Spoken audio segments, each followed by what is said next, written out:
Gotta get your brain right if you're trying to make $1 million. If you ain't gonna do it for yourself, then do it for your mama. Only stay surrounded by them people if you know they solid. Elevate your hustle up today to double up your profit. Trying to learn some game, Xavier gonna talk about it. No Deanna, speak that that everybody vouching. Ain't no more excuses valid. Get up off the couch and get up in your bag. To your bank account, need an accountant.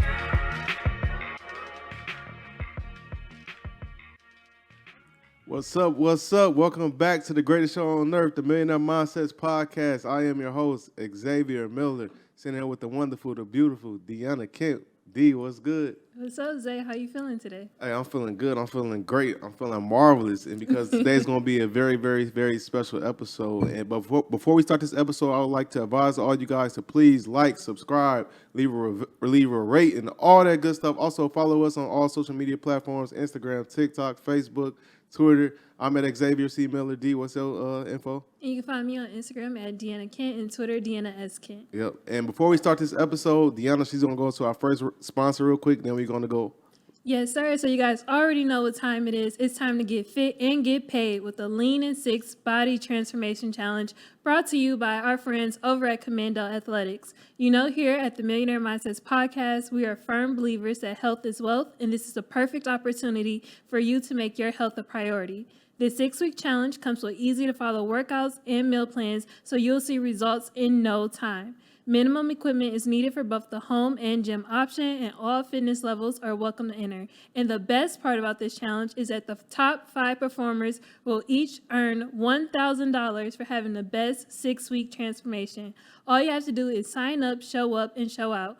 The challenge starts October 11th and ends November 20th, and all it will cost you is $79 to enter. You can sign up today at www.commandoathletics.com and be sure to tell them the Millionaire Mindsets Podcast sent you. Definitely. And as always, the link for that is in the description of this podcast. So now we're going to get into the show, and this is something I've been really, really excited to do. Because the first reason, because we got a Chicago native on the show today. And every time I get somebody from Chicago, I get geeked. And secondly is he's the founder of a brand that I told him before we started. I'm like, I've been drinking this for a long time. I got old videos, old pictures. So it's dope to kind of see a full circle that now he's on our show.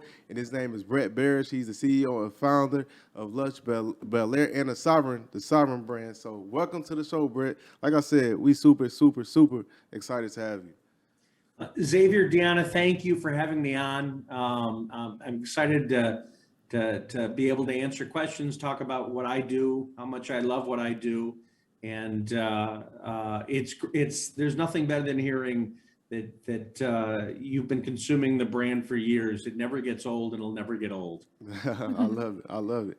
And just to get right into it, so for the people that may have some familiarity with the brand who may not know you, you know, a lot of people I seen somebody yesterday, they said, man, I thought Rick Ross was the owner of that. So a lot of people, they may not know who you are. So you mind just giving some background on yourself? Sure. So, well, you were right. I grew up in Chicago. So I started this company, which is called Sovereign Brands 21 years ago, to set out to create new brands in different categories. Some of you may know my call it older brands, which Ace of Spades, Armand de Brignac, Douce Cognac.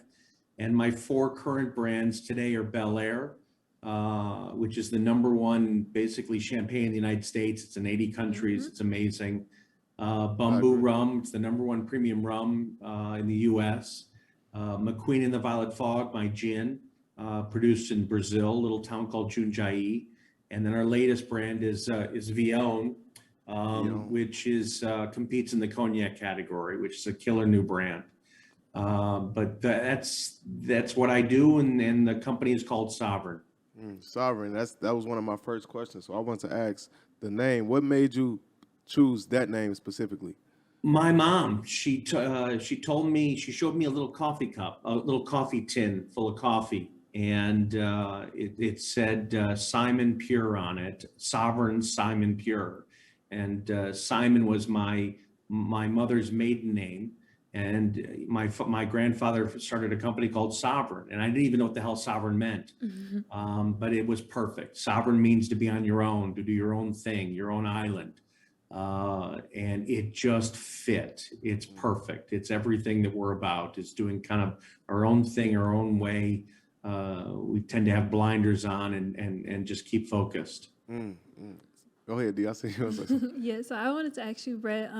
So being in business 20 plus years, that's an amazing accomplishment. And I feel like you can learn so many different life lessons throughout that process. And you go through a lot of different ups and downs. What would you say has been the biggest lesson that you've taken away throughout this entire journey?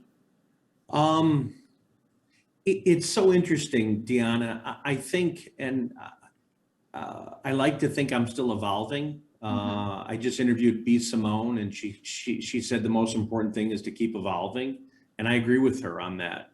I don't know if it's one thing. I think the biggest thing, the biggest thing to me that made me make that first leap is just go. You got to jump. You got to try it.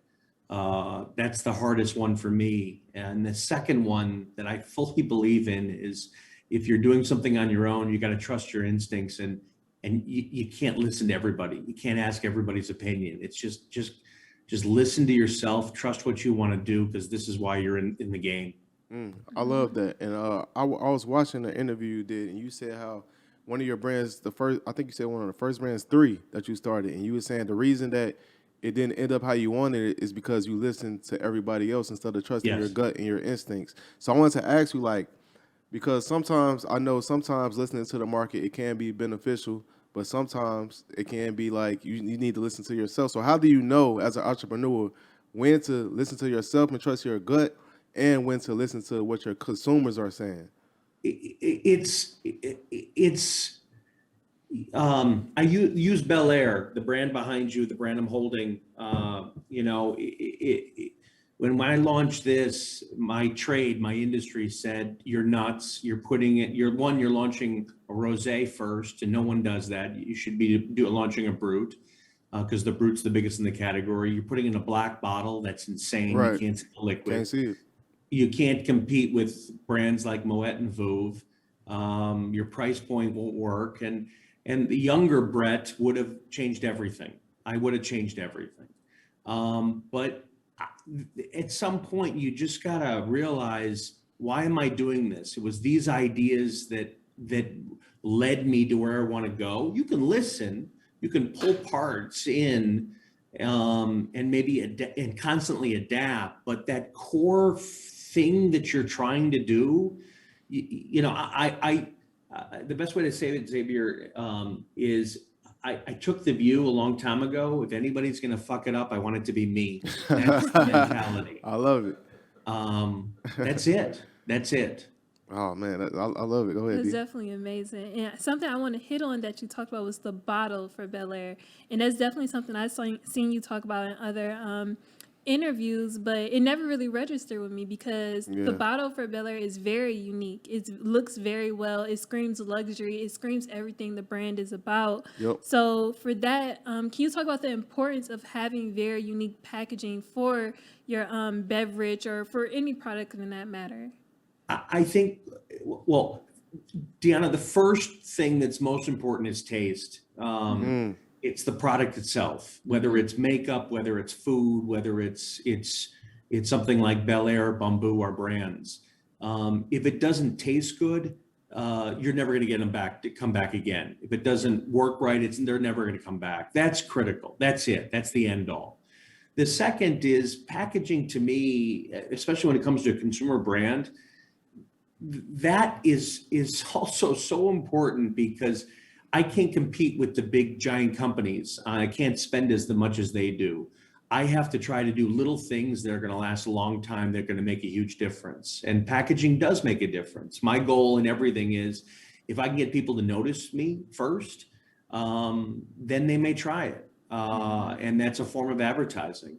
My goal is always with my brands is, I want you to feel bad if you throw out the bottle, like once it's empty.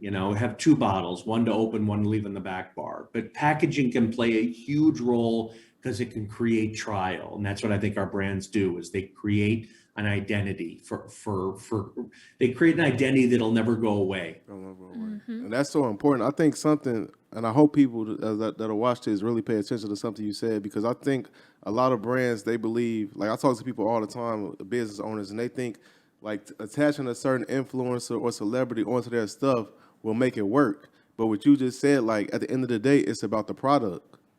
It's always about the product. You could name, the celebrity side. There are celebrities own restaurants. 99% of them probably fail. There are celebrities own liquor brands, left and right. They don't work. At the end of the day, it's about the product. You could be the greatest singer in the world, in the music space, and if that song, if the lyrics, if the beat aren't good, it's not going to work. It's not going to work. So it's in every category. At the end of the day, the music, the lyrics, the liquid, the bottle, the beat, that's what matters. Everything else is secondary. That's a very important. That's super important. And I also want to talk about, because you touched on it in the beginning, is the Ace of Spades deal. I want to talk about that, like selling that off to. I'm pretty sure everybody knows at this point, to Jay-Z. Like, what was the deciding factors? Like, how do you know when it's time to actually sell a company? Well, I always say, I wasn't one from the business side. I didn't raise money. I didn't have, these constant rounds, A, B, C, D fundraising. I was doing it kind of slow, like a turtle, just slow and methodical. I had all these ideas for brands: Bel Air, Bamboo, McQueen, Vion, brands that were finished, that were sitting on my shelf that I couldn't launch until I had more money. And what happened for me was, it's not a bad thing, but everyone's got to get there differently, is what Jay offered was, for me, is the ability to do two things at once. One is finally to have money, and two, to launch all these other brands. So it's almost, I look at it as it's like cutting off your arm and now you're stronger. I'm stronger now. I can do all these things. So I had to get up the ladder. It was the most difficult decision I ever made, because it's like selling a child. I think of all these brands as our children, right? And we're attached to it, but it's allowed me to keep growing, and that's most important. When we sold, as an example, when we sold it, I think we were 20 some people in the company. Wow. Today I'm 120 people in the company. So we just keep growing. Wow. That's really amazing. Yeah, it is. And I love that you keep talking about like the different brands that you guys have under the parent company. And I wanted to ask you, because I saw that you said that creating new brands is one of your favorite things to do. And I wanted to know, what's the appeal behind that for you, or what makes that so attractive that makes you continuously keep on going? It's such a good question, because I used to think I'd never have another idea. That's the hard part of someone like me who's got lots of ideas. What do I do? What do I focus on? Exactly. So therefore you end up doing nothing. You're right. But fortunately, once I just jumped in and focused, the ideas haven't stopped, and I'm staying in my kind of core lane. But I'll think of something, or I'll see something, or I'll taste something and want to try it. And part of me knows that next thing, there's going to be people out there who think I'm nuts, don't do it. My rum Bamboo, they laughed. My industry laughed and said, don't do this. Premium rum isn't a thing. Go do tequila. Well, 5 years later, premium rum is a thing, and it's because of us, and we're enormous. So I like that challenge. I like creating things that I think other people are going to say, you know what, don't do that. And bottom line is, I want to do with them. I love that answer. And I seen you speak on like I think this is important, is you talked about as an entrepreneur. I think you said you around the age of 30, you felt like you had so many ideas and you felt stagnant. So like your advice to people, because I know there are millions of people that are in similar situations right now. Like, what do you think there's the best approach to that issue? I've had, and I like being transparent because I think it's healthy and I think people can learn. This was not easy. My first 6-7 years absolutely sucked. I basically went bankrupt. I almost lost my house because I stopped paying my mortgage because I put it all in the business. I think my first step, I was one of those people that had lots of ideas, whether it's doing real estate like you or investing or who knows. But I just picked, and that's the big step. That's the first step. Pick something, focus on it, put all your energy and effort into it. And you know what? Everything will come true from that, and you get to continue to have more ideas. That's most important. That for me was the stepping stone. Just picking something and saying, I'm going to go do this. Stop asking other people, what do you think? What do you think? What do you think? Forget it. Just go do it.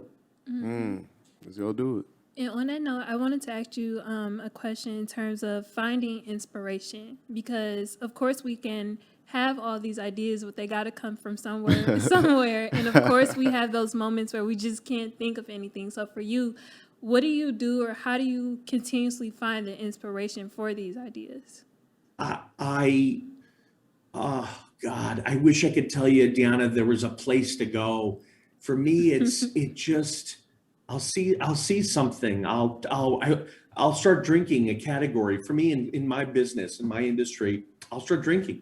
And focusing on the category and start thinking about, boy, how can I make it different? How can I make it better? What could it look like? So that's where it starts, is focusing on, or it could be, I find I think of a bottle design that I like, and I'll create it, but I don't have a name for it yet. And I don't have a product for it yet, but I'm parking it, meaning I'm holding on to that because the name will come eventually, or the logo will come eventually. So it's kind of putting it all together.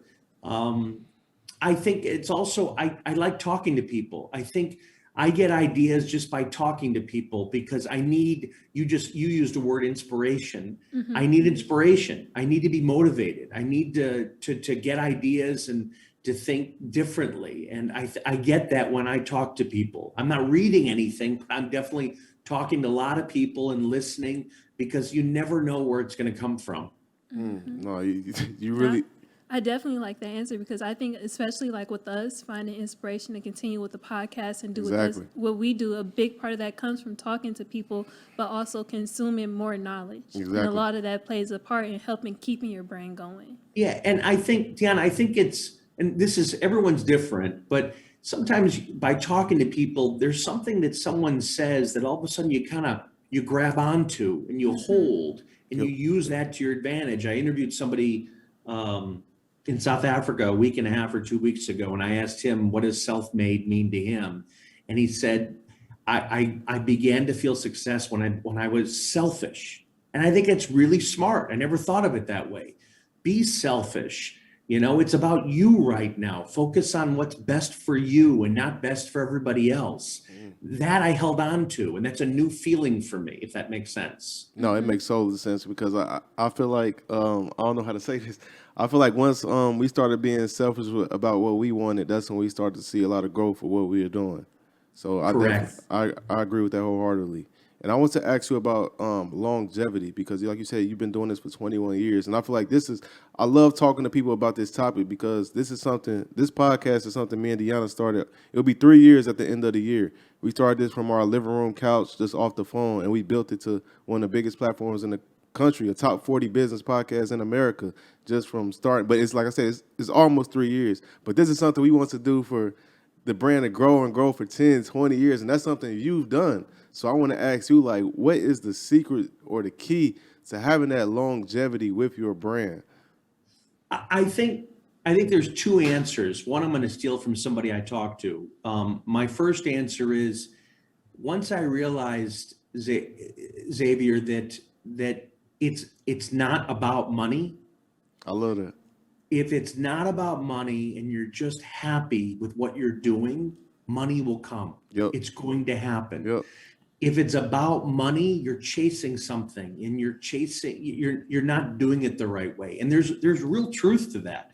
For me, literally, I was at the pit of hell in my business, it was supposed to be wound up. I remember telling my mother, if I could just make a living, I'm fine. I don't need anything else. And from then on, it just got easier. So that's one thing. I think the second is, and I asked Beanie Man this, huge artist from Jamaica, he's basically famous for 45 years, his entire life. And I asked him, how do you stay motivated? How do you keep doing what you're doing? And he said, if I fall out of love with it, I was never in love with it in the beginning. And I believe that. If you like what you're doing, it's just, you can keep doing it. You just keep doing it. And that, to me, I feel now. I get it. I get that. And so it's not going to go away because I like what I'm doing. I agree. And that's the conversation me and Deanna was having a couple of days ago. She said, what would I do if I could, you said, what would I do if I could, what was the question? Actually, what would you do if you could do something and didn't have to depend If I didn't on have money? to depend on money, like, what would I do? And I sat and I thought about it for like 2 seconds. And I said, I would do what I'm doing right now. I'm like, it's funny. I'm like, we was doing this for about 1.5 years. No money coming in. We just did it because we loved it. And I always say money is a byproduct of impact. When we start impacting other people, the money just came. And we wasn't even focused on it. And Xavier and Deanna, there are people who they're incredible at it, raising money, building businesses. I'm just not that guy. And once I accepted that and just realized, you know what, if I can just, I'll get there. I don't think I said I get there. I'm just happy. So as long as I'm happy, it just gets easier. And that's what it was. I agree, and I think a big part of that is just being self-aware, especially as an entrepreneur, a business owner. A lot of that plays an important part. But I did wanted to kind of pivot back into the drink industry. I know for me personally, like when I first started drinking and trying new things, I felt like it was very overwhelming. Like going to the store and seeing the bottles covering the shelves, and it's like, what do I choose? Like, what's good? How do I develop that sense of taste? And with it being so many different options out there, and you being a very large competitor in the industry, do you feel like the field is oversaturated? Well, I think there's no such thing as an easy industry. There's no, if you want to open a restaurant or cars or snack food or makeup, they're all competitive. There's nothing, if it was easy, we'd all be doing it. It doesn't exist. Podcasting today, anything. So I don't think like that. I think I just stay very focused and think about my brands and I let them breathe and let them out there and see where they go. To me, it's like I treat what I'm doing for a living like these are my kids. I said this earlier. I don't know what they're good at yet. I know they got all the fundamentals of being great, but I don't know who's going to pick it up first. I don't know where it's going to be successful first. Is it a bar? Is it a restaurant? Is it in Arkansas? Is it in Canada? Our brand Bamboo Rum is our single biggest country in the world is Canada. No one from my company has ever been there. We're the number one premium rum in Canada. Wow. Who knew? But by letting it breathe, I found this out and I'm learning. So does that answer your question? Yes, it does. And on that note, if you want to answer, do you have one that's particularly your favorite brand? It's like kids. I got 6 kids. I'm not going to say I don't have a favorite. They're all different. They all your favorite. But I will say I'm an unusual drinker. I don't drink based on pairing with food. I drink based on my mood. Ooh, okay. So just the mood I'm in, what I feel like, what flows at that time. That's what I'm going to try. Right now, I'm drinking my Bamboo Rum. I drink the original and the XO, and I mix the two together on the rocks. So that's my new one. That sounds But I'm a mood drinker. Okay. And speaking on industry, this is something I've been wanting to ask you is just touching on mentality, because you got in the industry and in a lane where there's huge competition. You talk about brands like Moet and stuff that's been here forever. So I want to ask about the mentality for you to be like, okay, I'm gonna go in this lane and be competition in them and be bold enough to think that way. Like, where does that come from? Well, I think it's evolved. I'd say I think there's so many touch points, Xavier. One would be I can't compete with them, meaning I can't do what they do. So don't pretend to be like them. Wow. Once I start doing that, then I'm picking my own lane. But I have to fundamentally believe what is in this bottle and the profile and the taste and the story is better. If I believe that, I can kill them. I'm going to win. I'm going to do better. I have to believe in my own brands. I won't launch, I could have a great package and a great name and a design and a story and people behind it. But if I don't believe in the taste, I can't do it. I could have a great tasting product, but I need to have everything else around it. If I don't have that, I can't do it. So because I believe in what I'm doing, it just feels easy because I can talk to people about it, get them to try it, get them to taste it, get them to take ownership of it, and I can succeed. It may not happen overnight, but long term, I'll get there. Wow. I like that. And something I want to ask you, like when it comes to actually producing the product itself, is there a particular blueprint that most companies have to follow to produce the product or get to that end result, or does everyone have like a different process for creating drinks? Yeah, it's Deanna. I've never worked at any other company. I don't know what it's like. I say this all the time internally to my own team. I don't know what it's like. I don't know what it's like to work at Diageo or Pernod Ricard or Jim Beam or Moet Hennessy. I don't know. I only know the way we do it, and it's working. It feels right. I'm trusting my instincts. I like to. I tell my team every day, don't be afraid to try things. If it doesn't work, you move on. Try something else. We have so many different little philosophies we say internally, don't be afraid or have a sense of urgency, or if we're not talking about our brands, no one is. Like little things that I believe in that becomes part of our core. I literally don't know how anybody else does it. I don't know how they go to market. I don't know how they develop their brands. I don't really care because all I care about is what we do for a living. And we've got the best product, and the consumers are going to realize it once they try it, taste it, hear the story, and it becomes a badge of honor at that point. And one more question for you. Last year, with everything that happened with the pandemic and COVID, were you all, or you especially as a CEO, forced to pivot with some of your strategies, or were things able to maintain? 100%. It's the most proud I've been from my company perspective, how we pivot. The word pivot is critical. I think someone said to me, and I believe this, sometimes being like a stand-up comedian, improv, to me is the way you should treat business. A comedian someone who's doing improv is pivoting based on their audience, based on how it's reacting, the effect it has. To me, that's good business.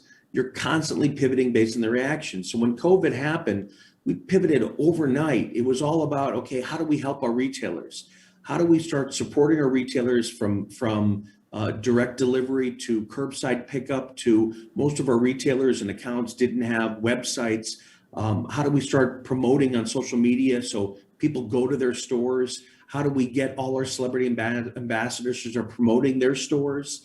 How do we get in front of our distributors differently? We started doing Zoom calls like this. We were one of the first ones to do it, doing them all over the country, constantly changing the model because you had to pivot based on what was going on in the world. And I think if you're in tune to that, you can pivot better, you can change better, you can do things better, and that's what we did.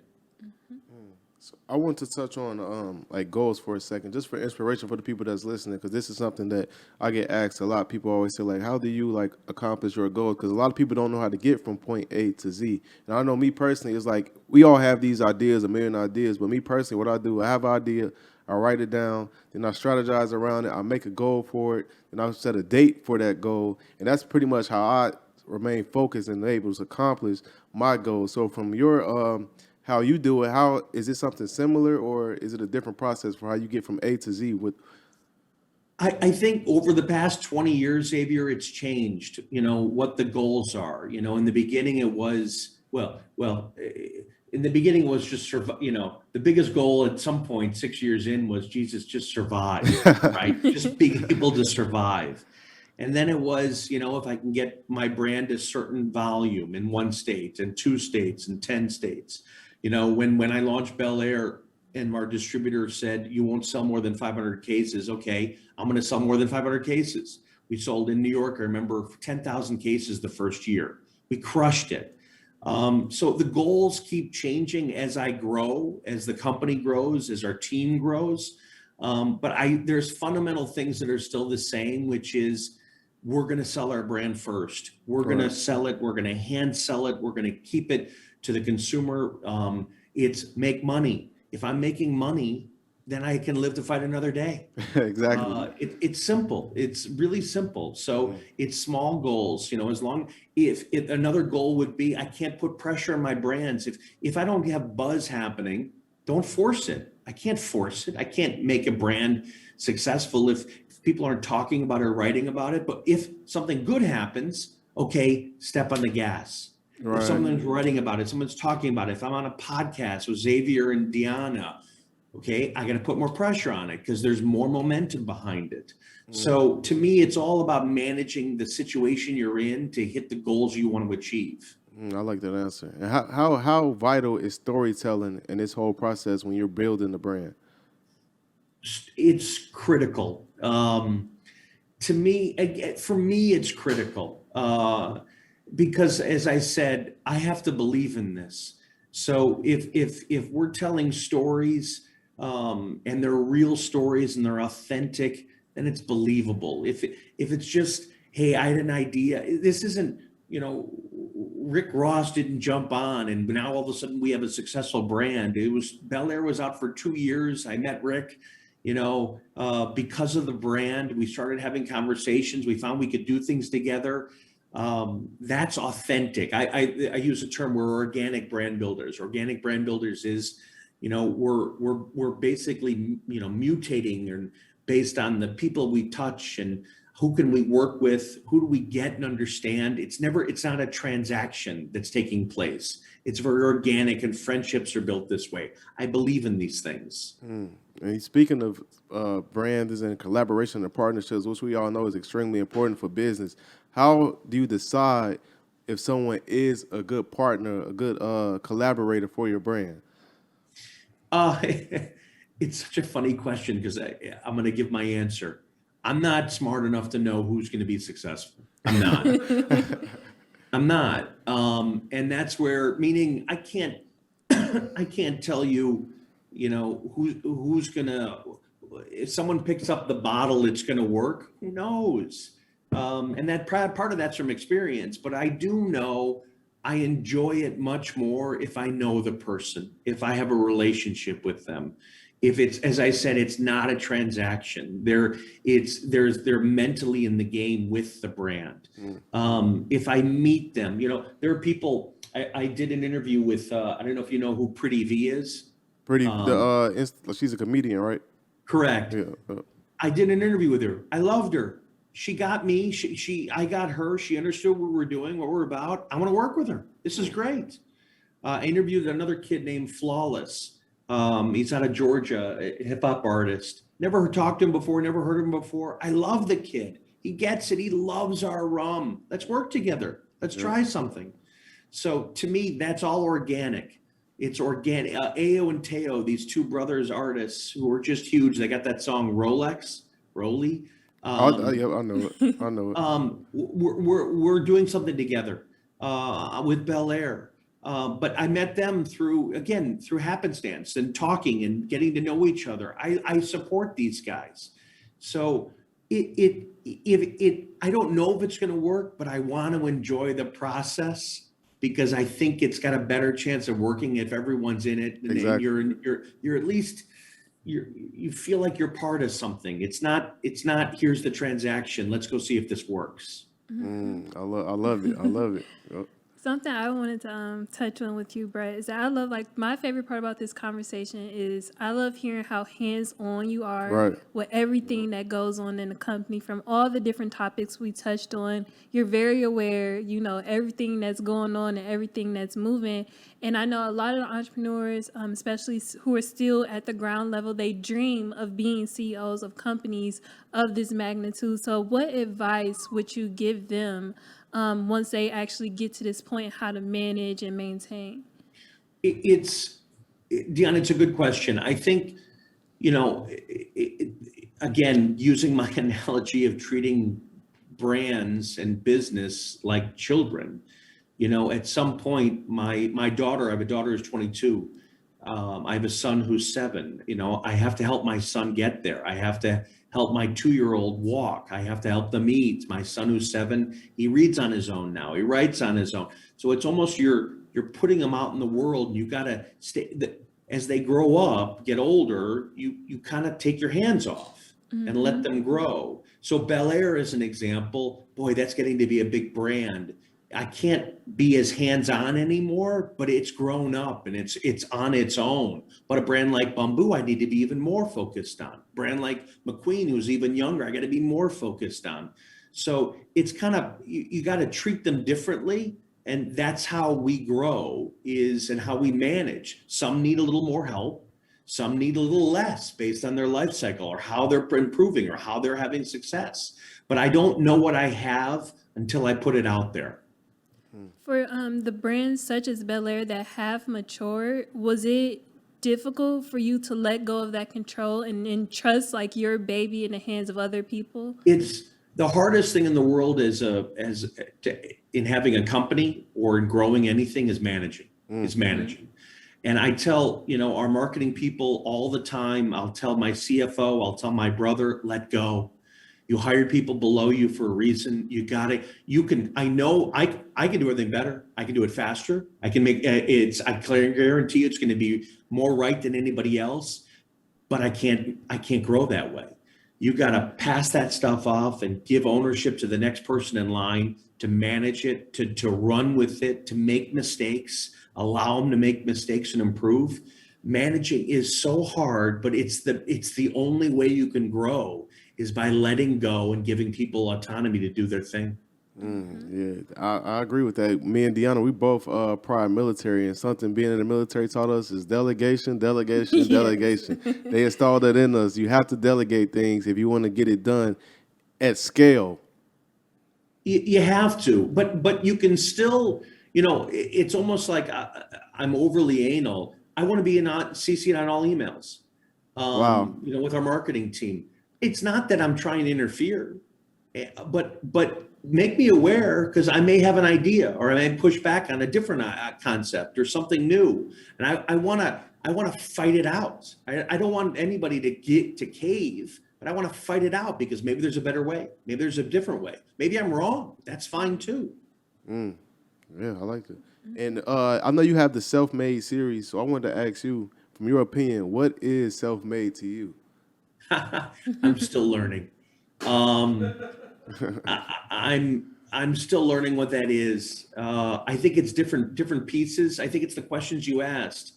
To me, it's God, it's such a big question. What is it's so much a hard question. It's trusting your instinct. It's like I said, self-made is, what, if I'm going to fuck it up, if anybody's going to fuck it up, I want it to be me. That's what self-made is. I want it to be me. I want the responsibility. I want the responsibility to be wrong. I'll take full ownership in that. Once you do that, boy, you're in control. You're in control. I like that so much just because I feel like today so many people have, at least from my opinion, they have a bad viewpoint of the title self-made. Like I see a lot of people, they'll say like, well, if you didn't come from shit, like nothing, no parents, no money, then that's not qualified as self-made. But I kind of look at it similar to you. I think if you doing your own thing, building something on your own, or at least starting it, obviously you need a team. I consider that self-made as well because you still did it without somebody giving you something. Correct. And to Xavier, to put differently, the whole point of me starting this series is everybody has, I like hearing the struggles. Everybody has demons. Everybody has things that they got to get over. They got to overcome. You could be from a wealthy family. You still got to get over something. You could have nothing. You got to get over it. You can fail. You got to get over it.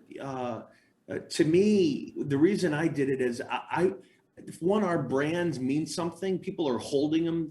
It's showing that they've succeeded. They've done something. And that to me was, boy, you've achieved something. You're self-made in your own way, but what's the struggle you went through to get there? Right. And that's what I want to hear from the people I'm talking to, because that to me is motivating. Success isn't motivating. hearing the shit you had to go through to get there, Yep. God, that's inspiring. Extremely inspiring. And you talked about how in the first couple of years you started, it was extremely difficult for you to make profit and keep going. So like, what's that? And you said you have 6 kids as well. So like, what's that? When you're doing all those things, you're not getting those results. I know a lot of people, they like, man, fuck this. It's not, I can't do this. It's not, I'm going back to a 9 to 5. What's that keep you like, nah, this is my only option? As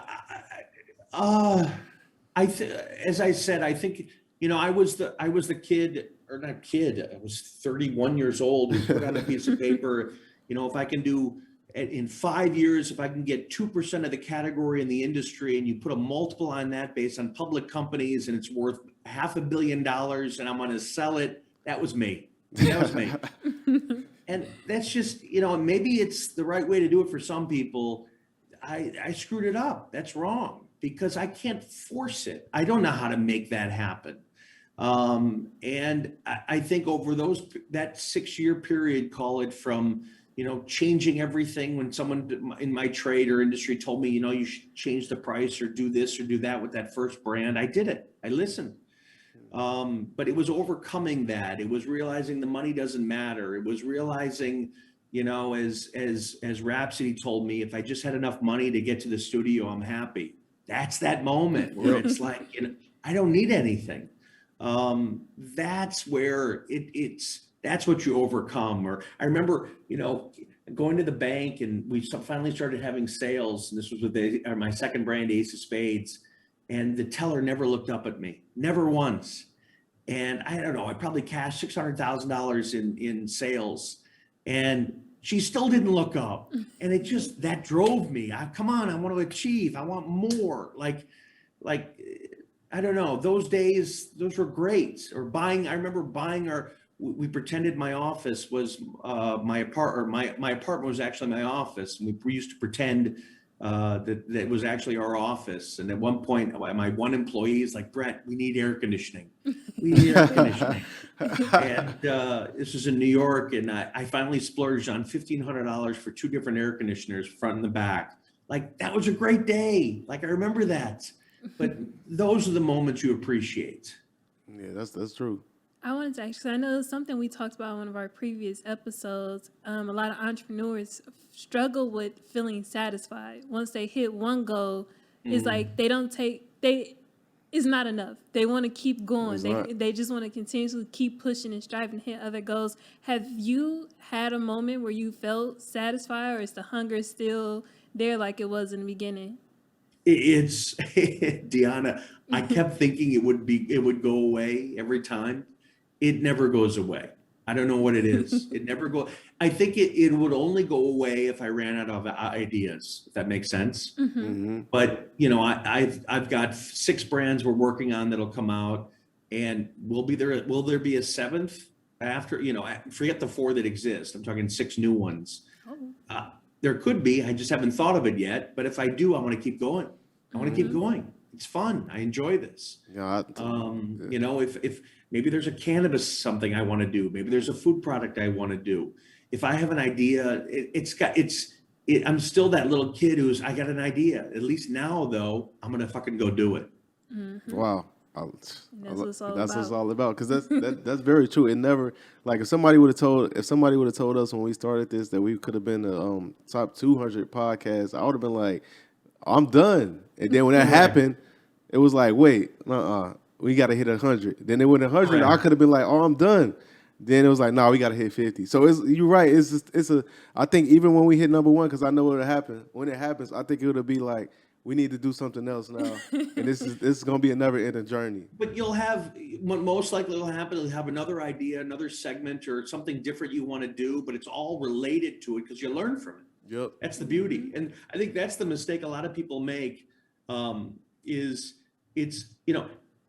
those first 6 years, that's where I learned. If I had gone to another industry, I just wasted all that failure, if you know what I mean. Yeah. I wasted it. I got to start all over again. Yep. So the beauty is, I kept going in something that I learned and made mistakes in, and that's why I'm successful. I love that, and that's something like we've interviewed over 100 people, extremely successful people, and one thing I've noticed in everybody is that it feels like the losses is a rite of passage, and I want a lot of people to understand that because I feel like a lot of people go into entrepreneurship and it's like I spoke to man, I don't want to share too much, but I spoke to somebody earlier and he was like, man, I just started my podcast and I hope within the next couple months I'll be on the same level as you guys, and I'm like, that's amazing, but at the same time I thought, why would you expect that on that expectation on yourself? Because it took us years to get to this point. What you hoping for something to happen for you in 2 months, well, it took us 3 years to do. So it's like a lot of people, they want things to happen so fast, and it's not really like They that. want It's it not- now. But Right. again, and my view, Xavier, is God bless you if it happens. If Exactly. one of my brands strikes gold day one, God bless. But that wasn't the intention. That Yep. was not part of the plan. If it happened, great. But it's almost, it's like you said, and we do this with our own brands. You got to manage expectations. And sometimes by setting a low bar, everyone's happy. Everyone's happy.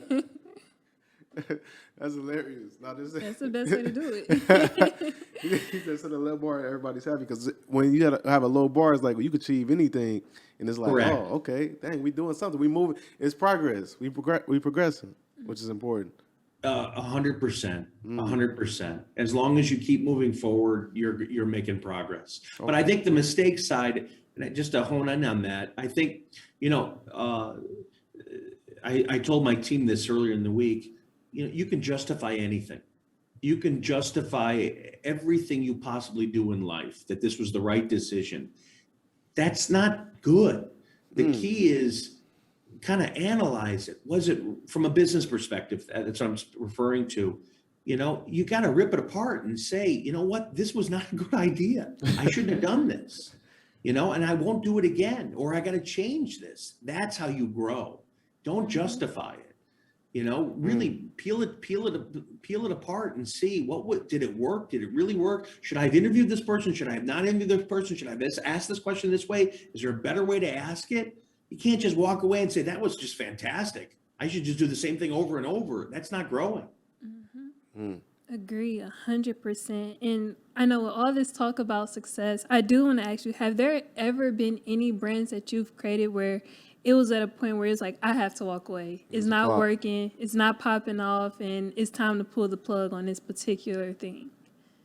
The first brand. The first brand. 3. Yep. And it's making that decision. You can't, if I take my 4 brands, some, this is the better way to say it. I have 4 brands today. I can't focus 25% of my time on all 4. That's not good business. Bel Air is killing it right now. It's killing it. Bamboo is killing it.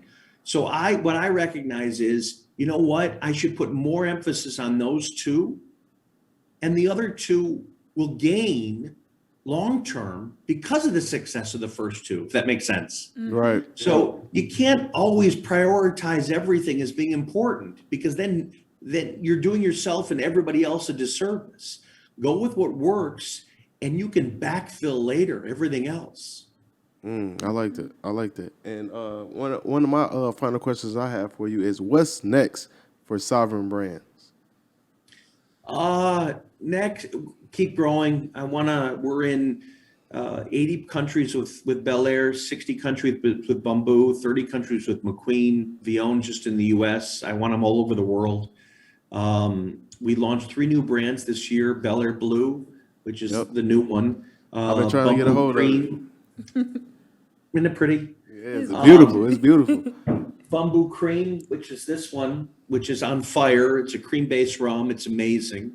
And then we launched Vion, which is this one, which competes in the cognac category. This thing's killing it. We've got 2 new brands coming next year in new categories that I'm so excited about. Probably another 2 coming the following year. So we pace ourselves. I'm not in a rush. Again, it gets back to, Xavier, what you said, managing expectations. I want to leave a good taste, no pun intended, a good taste in people's mouths. If they're happy with my current brand, they're going to be ecstatic with the next brand mentality. And my final question for you is for our listeners, if it's one last piece of advice or just one thing that you want to leave with them moving forward, what would that be? There's so many. I